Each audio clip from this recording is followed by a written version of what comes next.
This is Algebra 2, Lesson 48 on page 210, radical equations. All right, to date we have had binomials squared, like x plus 2 squared equals 4, right? And we've taken the square root of both sides and solved. Now, instead of beginning with something that's squared, we're going to begin with a radical. So what is a radical equation? Well, this is what a radical equation looks like. It has a radical in it. That's a radical, right? That is a radical.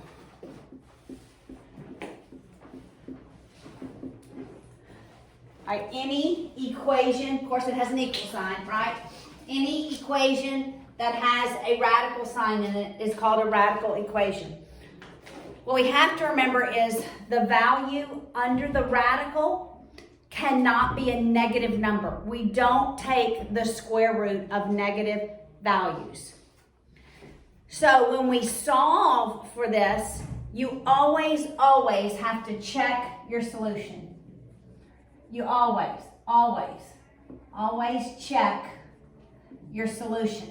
Because sometimes you will come up with a solution that is not in fact a solution and does not work because it makes that radical, the value under the radical, a negative. All right, so the first step you want to do is isolate your radical. Nothing added or subtracted to the radical, nothing multiplied by the radical. And so you want the radical on one side and you want every other term on the other side. So we're going to isolate the radical by adding 2 to both sides, moving the 2 to the right. So we're left with the square root x minus 4 equals 8.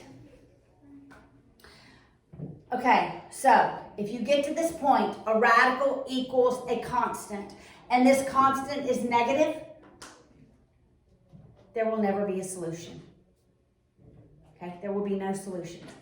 So if I came up with the square root of x minus 4 equals negative 10, there is nothing that I can take the square root of and arrive at a negative number. Okay? So this scenario would be no solutions. Always, 100% of the time. No solutions. You don't even have to work it further than that. Okay? Wait, how did you get negative 10? I said if. Okay. If, right? Suppose this were it. This is a positive number, so we can look at this one, and it's going to have solutions. So I have a radical equals a constant. I square both sides. When I square a square root, the result is just what's under the radical. Okay? That's the same thing as the square root of 2 squared is just 2. When I square a square root, the result is just what's under the radical. So I end up with x minus 4 equals 8 squared. 8 squared is 64. I add 4 on both sides. The value of x is 68, but I know I have to check that because I began with the radical. And so I go back and check it, plugging it in, plugging the solution into the original equation. 68 minus 4 minus 2, does that equal 6? Well, that's the square root of 64, that's 8. 8 minus 2 equals 6, and that is correct. So I have to see in your work that you have, well, this is 64. Square root of 64 is 8. 8 minus 2 is 6. So the value 68 is a solution. Wait, so you did the 8 squared 64, so 64 minus 4, or you did 68 minus 4? Wait. Under the radical is 68 minus 4, which is what? 64. What's the square root of 64? 8, right? You follow it? Yes or no? I understand. Okay. You have to check these solutions.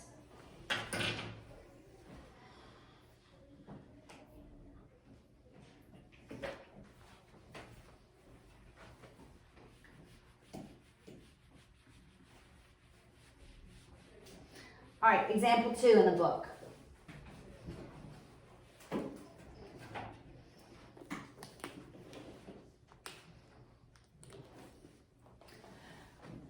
Is a square root x plus 4 plus 2 equals negative 7. All right, what's the first step I said we must do?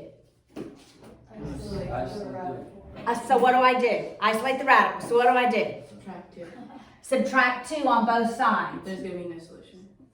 There is going to be no solutions. Why?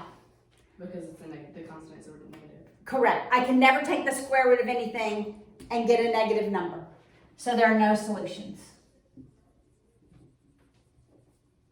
For that. Wait, why is that? Is that because I can never take the square root of a number and get a negative solution. but -7 is a, oh wait, -7 Negative 7 and negative 2 is negative 9. Once you isolate the radical, right, when it equals a negative number, I can never take the square root of any number so that it equals a negative number. It's an impossibility because it's a square root. A cube root, I can, because there's 3 of them, right? So, the square root of negative 8 is negative 2. Why? Because, the cube root. Because negative 2 times negative 2 times negative 2 gives me a negative number. But, the square root of negative 4, what do I multiply by itself to get to negative 4? 2, the -2. Or, You no, can't do -4. it positive. So you can't do it. It's either positive 2 times positive 2 or negative 2 times negative 2. Right. Either way, you get a positive number. This, you cannot, well, we're going to, but it's going to end up being 2i. It's going to be an imaginary number. When do we do that? I believe next semester. But it's never a real number, right? And we're looking for real solutions. So no solutions for that one. If there isn't a real number, why would you do it? Because in a graph,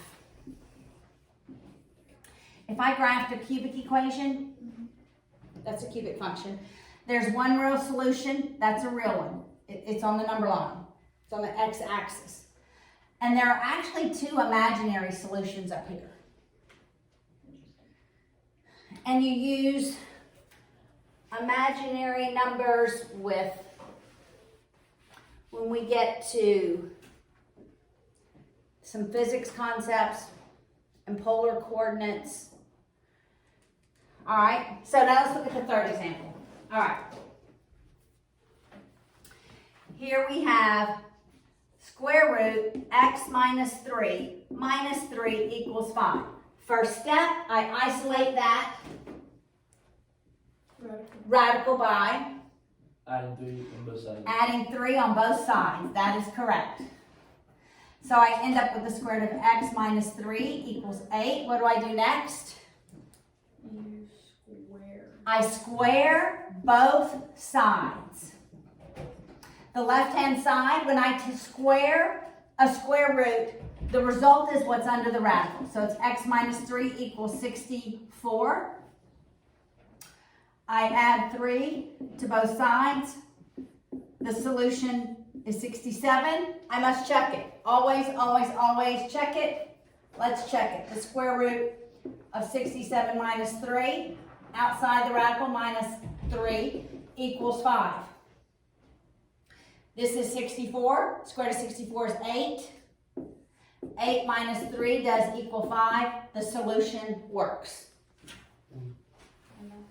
Always check them. I will look for that check on the test.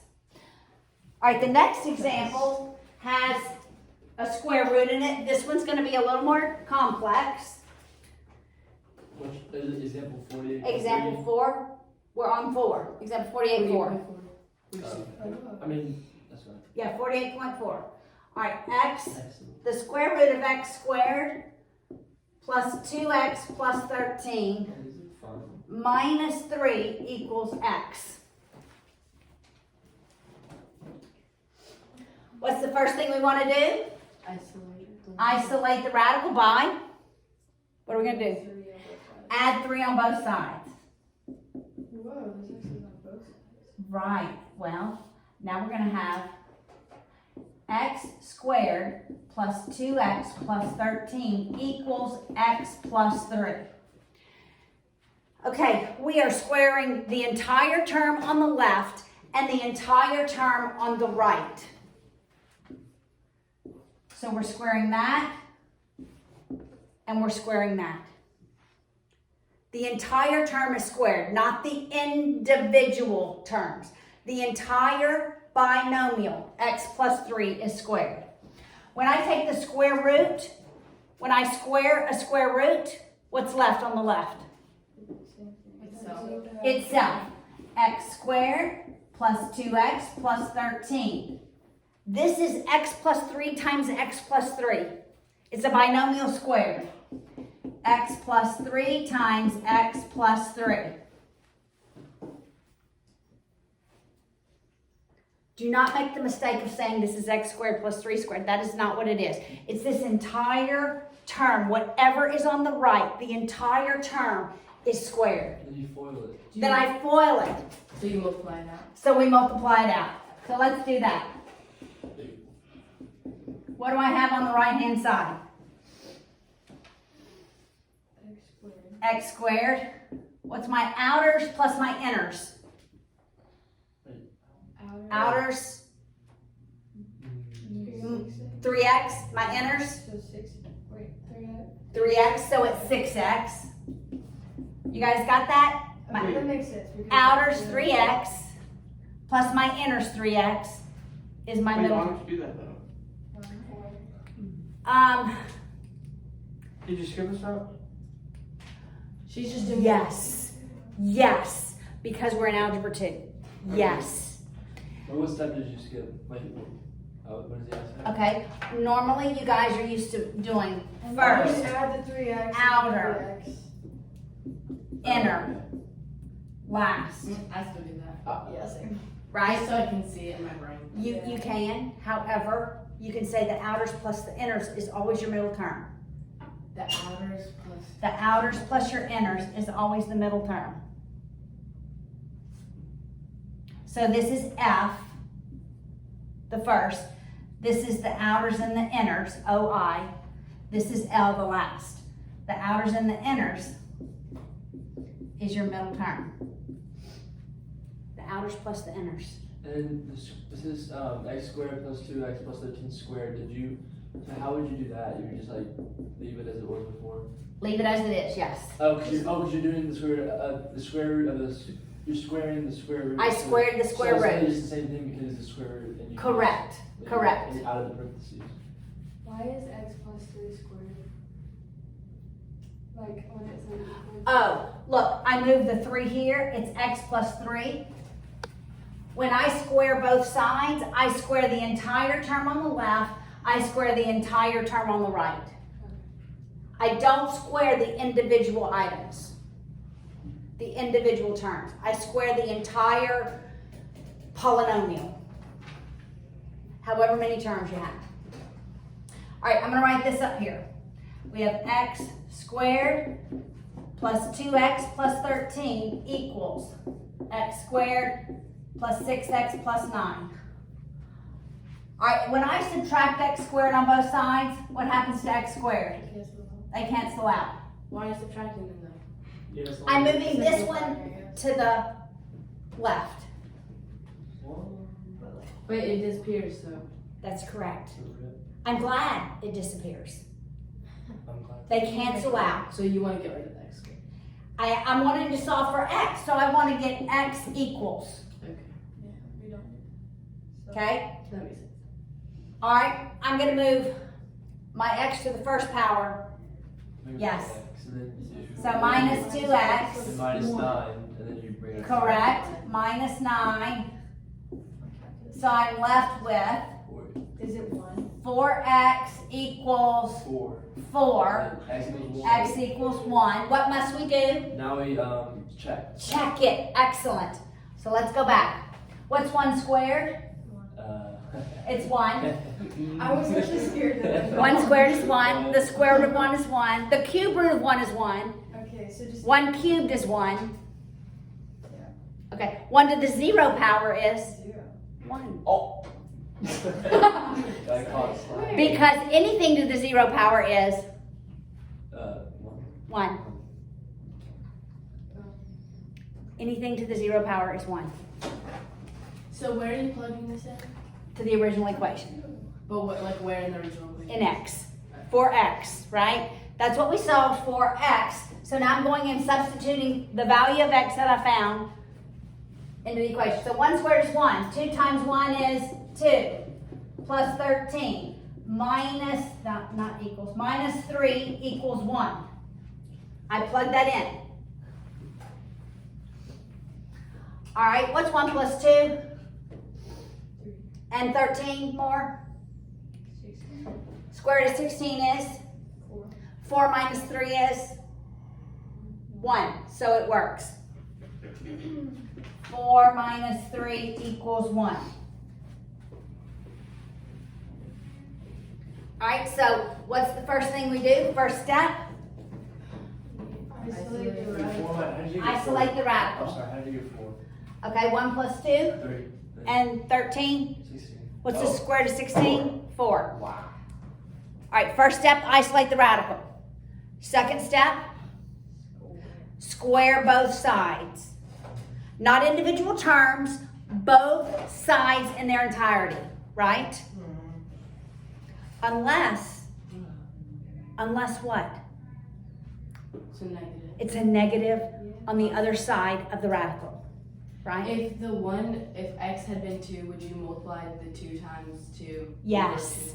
Yes, yes, So you multiply. exactly. All right.